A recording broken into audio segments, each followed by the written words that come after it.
Na tela cor de terra, o logotipo. Instituto Latino-América Cultura, Ciência e Tecnologia apresenta...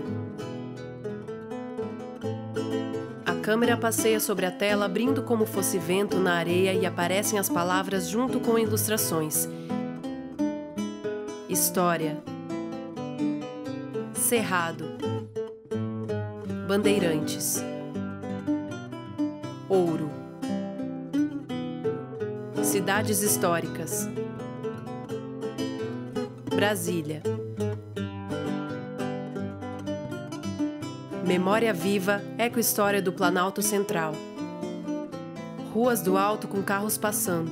Viaduto do Alto com carros e ônibus passando. Brasília não foi erguida na solidão do Planalto Central.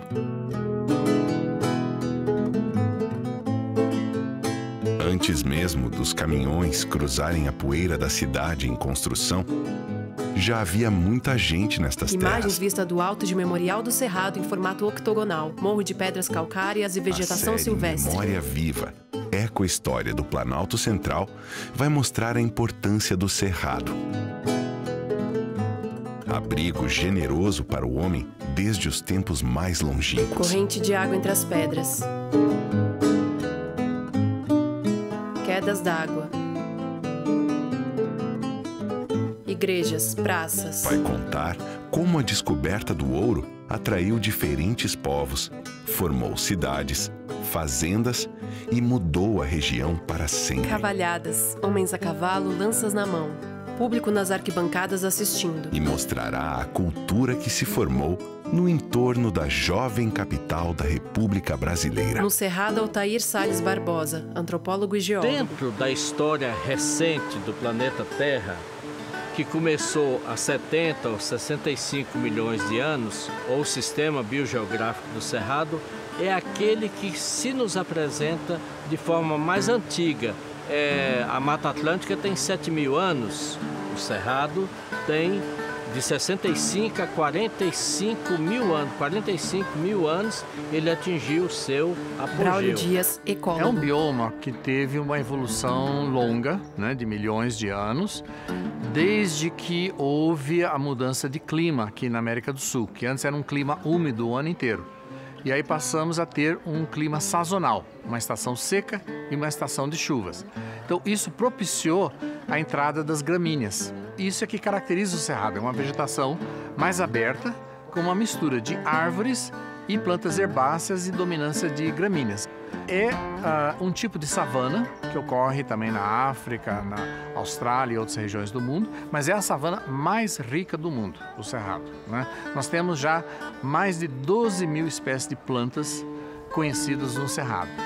Que essa diversidade de plantas significa 1/3 de todas as plantas que ocorrem no Brasil. Altair caminhando pelo Cerrado. As plantas nativas do Cerrado se nos apresentam em estratos. O estrato inferior dessas plantas retém a água da chuva.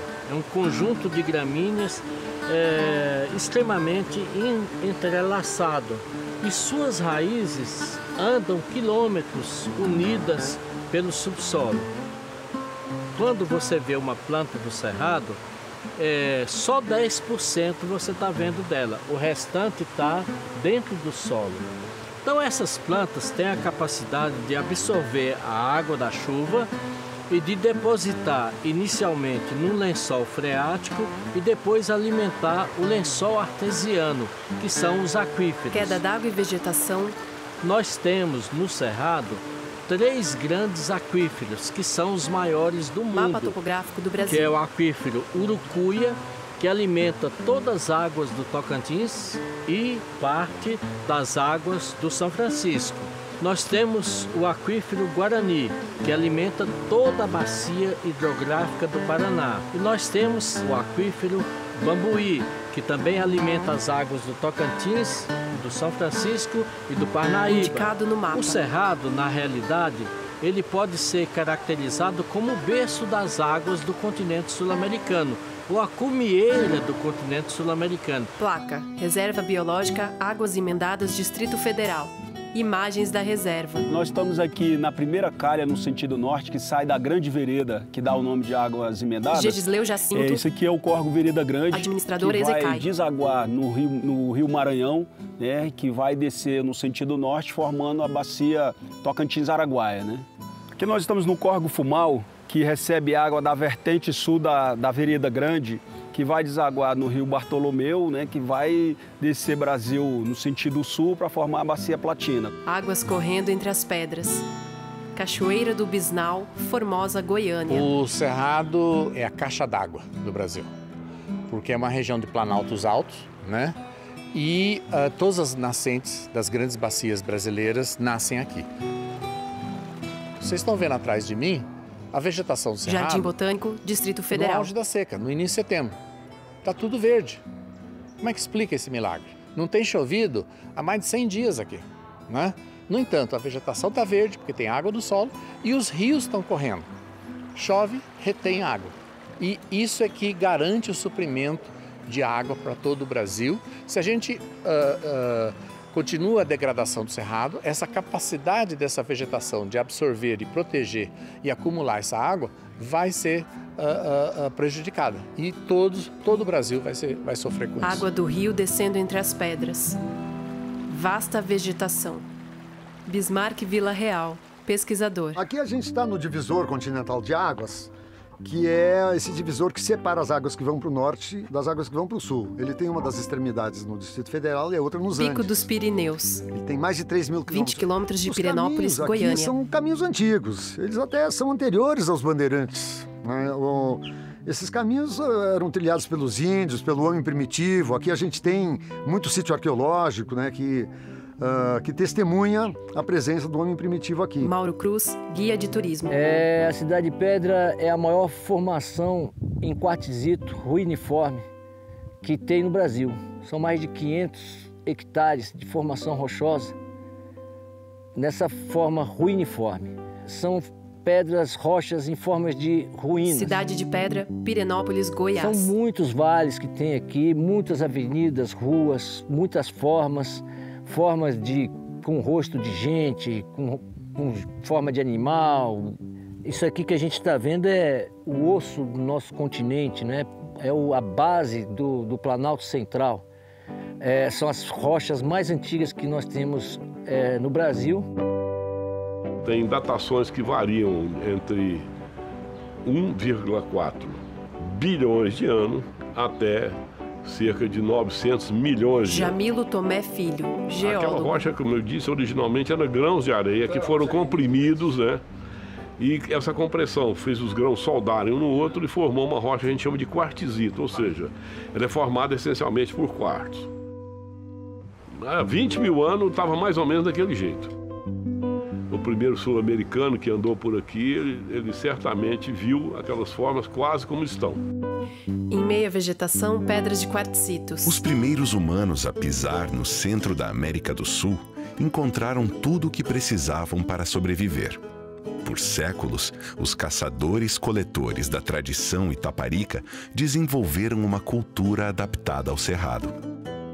Então o homem tinha, em primeiro lugar, a água. Em segundo lugar, uma diversidade ambiental de flora, florística. Ele tinha campos, ele tinha o cerrado estrito senso, ele tinha o cerradão, ele tinha a mata, tinha as veredas. Então ele tinha fartura em termos de vegetais. Pantera negra, onça, babuínos, animais, antas. Podemos dizer da mesma forma. Você tinha mamíferos, né?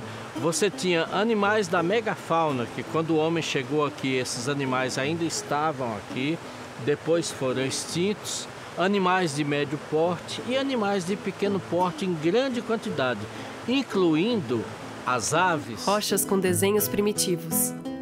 Jacas, bananas, cocos. Então você tinha açúcares, você tinha vitaminas, sais minerais, proteína vegetal, caso das plantas oleaginosas, e você tinha proteína animal em grande quantidade. Então você tinha tudo que contribuía para a boa sobrevivência humana. Altair Salles Barbosa encontrou um dos esqueletos humanos mais antigos da América do Sul, o Homem da Serra do Cafezal, em Serranópolis. Esqueleto em meio à Ele terra. criou o Memorial do Cerrado e a Universidade Aberta do Cerrado. Desenhos primitivos Há expostos nas décadas, paredes. estuda os primeiros habitantes do continente. Quando o homem chegou aqui, ele ainda não tinha tecnologia para a construção de aldeias, construção de ocas, né? Então ele ocupava os abrigos naturais.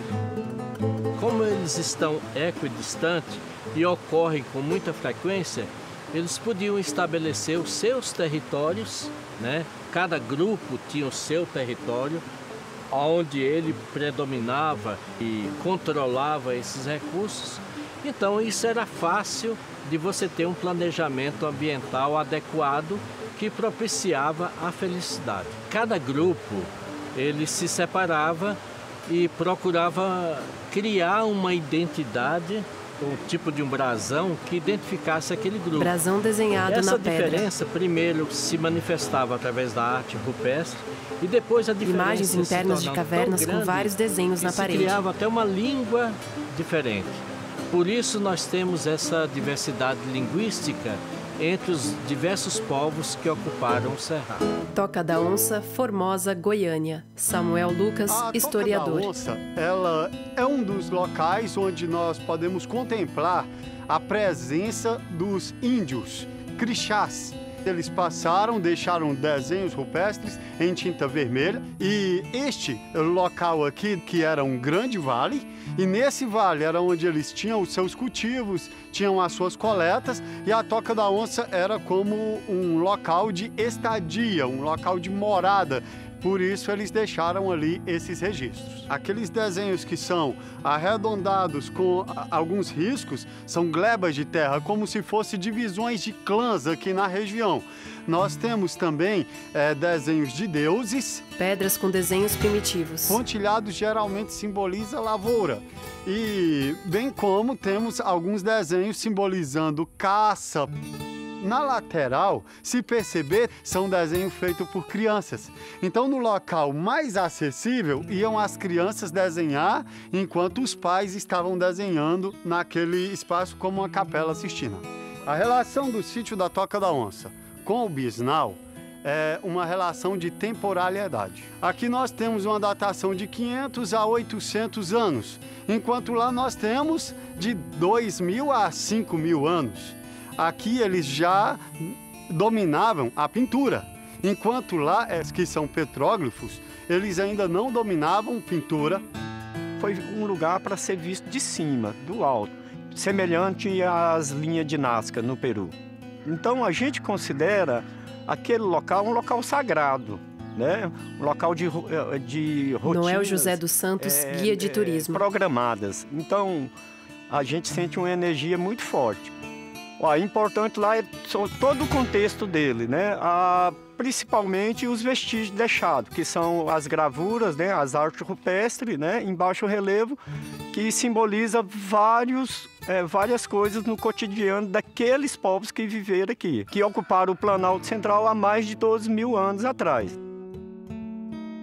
A maioria dos estudos mostra que aquilo ali são petróglifos de um plano de estudo planetário, de alinhamento de planetas, vê ali em vários momentos desenhos de eclipse, que é quando tem um círculo dentro de outro círculo. Então, eclipse solar, eclipse lunar, eclipse da Terra. Então, planetas para lá e planetas para cá e a Terra. Imagens do museu e das pedras desenhadas. 10.000 anos, predominou no Cerrado o extrativismo com baixa densidade demográfica. Esses povos registraram sua passagem nestas figuras, que foram respeitadas por gerações. Hoje, elas são responsabilidade do homem do século XXI. 2 pessoas com equipamentos especiais na Gruta dos Milagres. Aqui no momento a gente está na Gruta dos Milagres, né? É uma caverna, fica em Pontinho de Goiás, né? E é uma caverna importante. Rafael Barroso, espeólogo. A gente tem a religiosidade, né? Que é muito entranhada aqui com as romarias, mas a gente também tem esses achados arqueológicos. Então, principalmente na entrada da caverna, mas também tem aqui para o fundo, né? Os estudiosos colocam mais ou menos como 10.000 anos, né? Esses esses registros. A espeleologia, né, no sentido puro da palavra, ele vem de spelunca. Spelunca, do grego, é casa. Então, desde os primórdios da humanidade, a gente tem essa conexão com a caverna, né? Então, conhecer esse patrimônio, proteger esse patrimônio é essencial, né, para a gente conhecer quem a gente era no passado. Planalto Central, e existem várias cavernas mapeadas, inclusive pelo EGB. Essa que nós estamos, o EGB também realizou a topografia dela, o mapeamento de toda a caverna. Essa caverna, ela tem as pinturas rupestres, ela tem a ação do homem, sim. Regiane Moreira, espeóloga. E algumas cavernas na região tem. Em Formosa tem lugares que tem, perto de Perinópolis, ali em lado de Corumbá, tem também. Tem cavernas que têm vestígios de 3.000 anos atrás, 11.000 anos atrás. Já se foram descobertas também cavernas com 8.000 anos atrás. Imagem das cavernas com cavidades naturais pontudas de cor amarela. Imagem do mapa de Brasília, Distrito Federal. Margarete Souza, arqueóloga. Aqui no DF existem vários sítios já identificados, registrados, que estão vinculados à tradição itaparica. São grupos pequenos com alta mobilidade que seguiam pelos rios e córregos à procura de caça, frutos e esse tipo de rocha para elaborar as ferramentas. Eles tiravam uma lasca com uma pedra maior para elaborar uma ferramenta como essa aqui. Só que para elaborar com essa, eles utilizavam tipo um seixo para ir moldando. Ponta de lança de pedra. Aqui tem a marca de retirada de uma grande lasca para elaborar aquela ferramenta que eu mostrei. Sítio Cachoeirinha, Brasília, Distrito Federal. O local de escolha dessas áreas para elaboração das ferramentas, que são chamadas de oficinas líticas, além dos afloramentos rochosos, é a proximidade com a água. E aqui especificamente ocorre o Cachoeirinha, que deu o nome ao sítio Cachoeirinha. E esse sítio foi o primeiro sítio datado no Distrito Federal. Apesar da gente ter vários sítios já pesquisados, esse foi o primeiro que apresentou a datação, de 8.414 anos. A ocupação do DF é semelhante ao que ocorre no entorno, lógico, né, como Planaltina, Formosa. Cabe a nós, ao IFAM e historiadores e arqueólogos, mostrar que existe toda uma história anterior a Brasília. Imagem das né? habitações indígenas.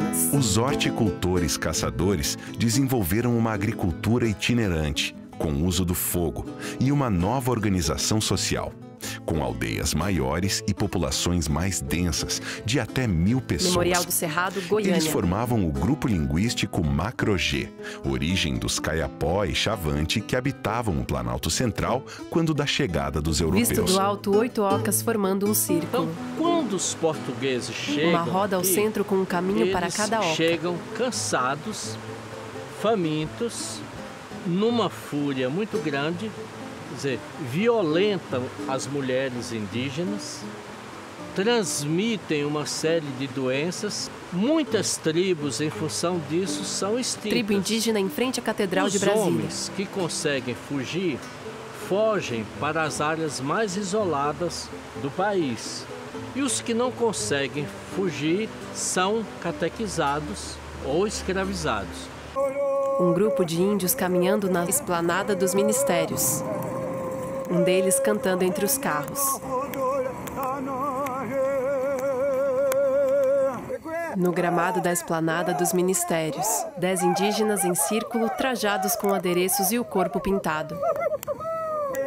Iparide Toptiro, geógrafo, líder Mopic. Os velhos contam para nós, inclusive essa corrida que os Timbiras estão aí, nós Chavantes estamos aqui, nós somos sendo encurralados ali no central do Cerrado, principalmente em Goiânia, Goiás Velhas e ali no Carretão, tudo, onde começou a expulsão da gente.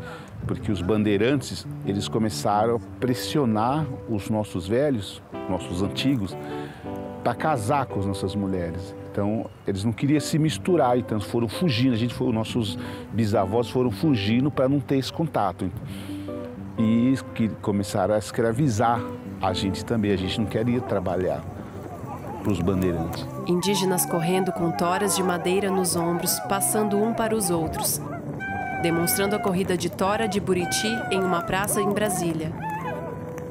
Turistas correndo junto e tirando fotos. A memória que os nossos bisavós deixaram para a gente, essa história, estavam querendo forçar o contato e a miscigenação. O indígena joga a tora de madeira no chão. Todos vibram e cumprimentam uns aos outros em frente ao Congresso Nacional. Então, começou a destruição do cerrado, onde começou a desaparecer os animais naquela época, entendeu? Então a gente foi fugindo para onde tem mais cerrado intacta. A destruição e a destruição tanto do bioma cerrado, tanto do nosso povo, ela continua, piorou mais ainda na atual conjuntura política. Os indígenas de mãos dadas rodam em círculo e fazem um cântico na frente do Congresso Nacional. A tela escurece. Imagens dos desenhos primitivos. Sobem os créditos em letras vermelhas e pretas. Créditos. Roteiro e direção, Caco Schmidt. Autor e produtor, Atanagildo Brandô. Coordenação de produção, Paula Mello. Diretor de fotografia, Vinícius Chernicchiaro. Câmera e operador de drone, Eduardo Schmidt. Técnico de som, Rafa Cambará. Produção, Bel Geisel. Fotos, Luiz Ávila. Imagens aéreas de Brasília, ABR Filmes. Consultoria técnica, João Batista Silva. Pós-produção, montagem, Eduardo Schmidt e Gustavo Schmidt. Decupagem, Tati Bear. Narração, Kiko Ferraz. Diretor musical, Eduardo Schmidt. Trilha sonora original, Cuba Cambará, Nando Roça, Gilberto Oliveira, Beto Chedid. Técnico de gravação de áudio, Rafa Cambará. Mixagem e finalização de áudio, Rafael Lindemann. Infografia, Fabrício Mena Barreto. Motion Design, LA9 Motion. Coordenação de finalização, Gustavo Schmidt. Realização, Instituto Latino-América, Cultura, Ciência e Tecnologia. Cena 1 Produções. Fundo Nacional da Cultura, Secretaria Especial da Cultura, Ministério da Cidadania, Governo Federal.